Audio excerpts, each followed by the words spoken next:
যদিহে আপোনাৰো গুৰুহাপতা সমস্যা হৈছে লগতে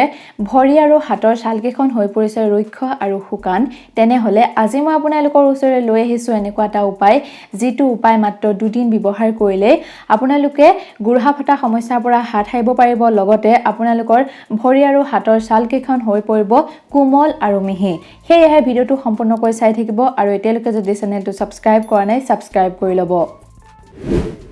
গুৰুহাপতা আৰু ভৰি আৰু হাতৰ ৰুক্ষ ছালখিনি দূৰ কৰিবৰ কাৰণে আজি আমি বনাম এটা DIY ক্ৰীম আৰু এই ক্ৰীমটো বনাবলৈ আপোনালোকৰ 1 টকাও খৰচ নহয় কিয়নো ঠাণ্ডা সিজনত আমাৰ ওচৰতে থকা দুই এটা বস্তু মিহলি কৰিয়ে আমি এই ক্ৰীমটো বনাব পাৰিম প্ৰথমে কৈ দিছো শুনক আপোনালোকে এই ক্ৰীমটো কেনেদৰে ব্যৱহাৰ কৰিব লাগিব আপোনালোকে ৰাতি শুৱাৰ আগত গৰম পানীৰে ভৰি কেইখন সাফাকৈ ধুই আহিব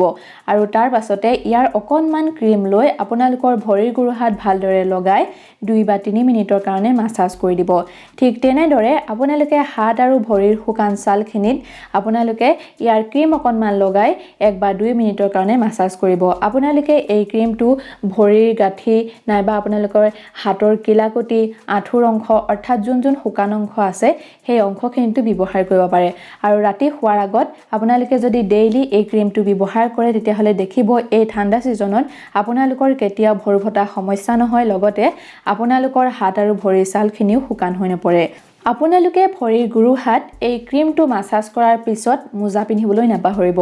আপোনালোকে যদি মোজা পিন্ধি ৰাতি শুই থাকে তেতিয়া সেই সময়ত আমাৰ ভৰিকেইখন ঘামিব লগতে ভৰিকেইখন ময়শ্চাৰাইজ হৈ থাকিব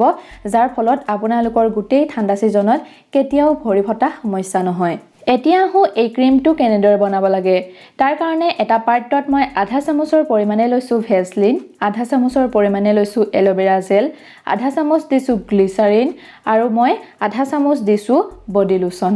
আৰু আপোনালোকে কমেন্ট কৰিবচোন ভেসলিনৰ এই কোকোৱা গ্লো বডি লোচনটো বাৰু কাৰ প্ৰিয় মই গৰম দিন ঠাণ্ডা দিনেই হওক এই যেটো বডি লোচন তাকে ব্যৱহাৰ কৰো আৰু ইয়াৰ যেটো স্মেল ইটস অ্যামেজিং এয়া দেখিছেনে মই গোটেই ক্ৰীমখিনি মিহলি কৰি ললো আৰু আপোনালোকে এই বস্তুবিলাকৰ পৰিমাণটো বহুৱা কমোৱা কৰিব পাৰে আৰু আপোনালোকে 1 বা 2 মাহৰ কাৰণে এই ক্ৰীমটো বনাই ষ্টৰ কৰি ৰাখিব পাৰে এই ঠাণ্ডা সিজনত আপোনালোকে এই ক্ৰীমটো বনাই এবাৰ নিশ্চয়কৈ ভৰি আৰু হাতত ব্যৱহাৰ কৰি চাব ব্যৱহাৰ কৰি কেনে ফল পায় মোক কমেন্ট কৰি জনাবলৈও নাপাহৰিব তেনেহলে আশা ৰাখিলো এই সৰু ভিডিওটো আপোনালোকৰ কাৰণে অকমান হলেও সহায় হ'ব যদি সহায় হয় এটা লাইক কিন্তু নিশ্চয় কৰি দিব লগতে আপোনালোকৰ বন্ধু আৰু বান্ধৱীসকলৰ লগত মোৰ ভিডিওটো শ্বেয়াৰ কৰি তেওঁলোকক উপকৃত কৰিবলৈ নাপাহৰিব আৰু এতিয়ালৈকে যদি মোৰ চেনেলটো সাবস্ক্ৰাইব কৰা নাই সাবস্ক্ৰাইব কৰি থব আৰু ইনষ্টাগ্ৰামত যদি ফলো কৰা নাই ফলো কৰি দিব তেনেহলে ইমানলৈকে ভিডিও চাই থকাৰ কাৰণে বহুত বহুত ধন্যবাদ